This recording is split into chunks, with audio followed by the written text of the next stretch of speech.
नमस्कार दोस्तों, आप सभी का स्वागत है हमारे यूट्यूब चैनल करियर पॉइंट में। आज के वीडियो में हम जानेंगे कि यूपीएससी 2021 की परीक्षा में यदि किन्हीं दो कैंडिडेट के मार्क्स सेम आ जाते हैं तो किसका सिलेक्शन होगा और किसका सिलेक्शन नहीं होगा। कई बार परीक्षाओं में आपने देखा होगा कि एक से ज़्यादा विद्यार्थियों के जो है नंबर सेम आ जाते हैं तो किसका सिलेक्शन होता है और किसका सिलेक्शन नहीं होता है। तो वीडियो में अंत तक बने रहिए और हमारे यूट्यूब चैनल को सब्सक्राइब कीजिए और शेयर कीजिए ताकि ये जानकारी सभी कैंडिडेट तक पहुंच सके।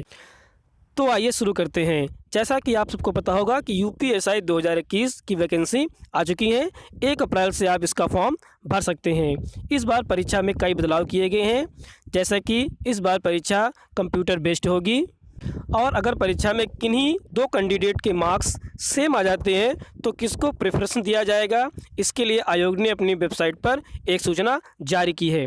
अगर आपके पास इन तीनों क्वालिफ़िकेशन में से कोई एक क्वालिफ़िकेशन है तो आपको पहले प्रेफरेंस दिया जाएगा। जैसे हम मान चलते हैं कि 2 बच्चे हैं जिनके नंबर सेम आ गए हैं, अगर उनमें से किसी एक के पास ओ लेवल सर्टिफिकेट या फिर प्रादेशिक सेना में न्यूनतम 2 वर्ष अवधि तक आपने काम किया है या फिर एनसीसी का बी सर्टिफिकेट आपके पास है तो आपको वरीयता दी जाएगी।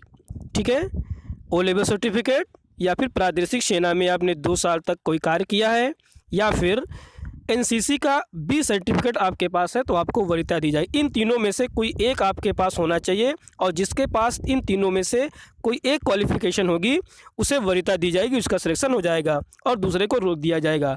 अगर हम मान के चलें इन तीनों में से कोई आपके पास नहीं है, ना आपके पास ओ लेवल सर्टिफिकेट है, ना ही आपने प्रादेशिक सेना में न्यूनतम 2 वर्ष की अवधि तक कार्य किया है और ना ही आपके पास एनसीसी का सर्टिफिकेट है, तो फिर इस कंडीशन में उस कैंडिडेट को वरीयता दी जाएगी जिसकी एज दोनों कैंडिडेटों में से ज़्यादा है। यानी जिसकी उम्र ज़्यादा है उसको प्रेफरेंस दिया जाएगा और जिसकी उम्र कम है उसको रोक दिया जाएगा।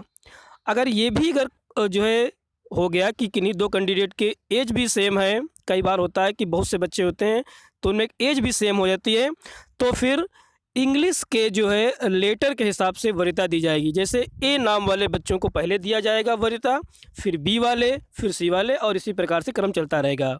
तो इस बार ये काफ़ी बदलाव किए गए हैं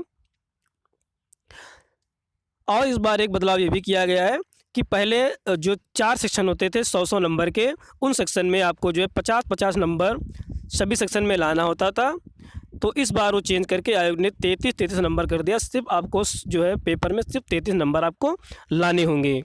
ठीक है, तो एप्लीकेशन 1 तारीख से जो है चालू हो जाएंगे। आप फॉर्म फिल कर लीजिए, इस यूट्यूब चैनल को सब्सक्राइब कर लीजिए। आगे के वीडियो में हम इसी प्रकार की जानकारी लाते रहेंगे। अगली वीडियो में हम लोग सिलेबस के बारे में बात करेंगे और कौन सी बुक आपके लिए बेस्ट होगी यूपीएससी के लिए, इस बारे में भी हम लोग बात करेंगे। आई होप कि आपको ये जानकारी अच्छी लगी होगी, तो आप प्लीज़ इस जो है वीडियो को शेयर कीजिए ज़्यादा से ज़्यादा ताकि सभी बच्चों को इसकी जानकारी हो सके। आगे की वीडियो में हम लोग सिलेबस के बारे में बात करेंगे। धन्यवाद।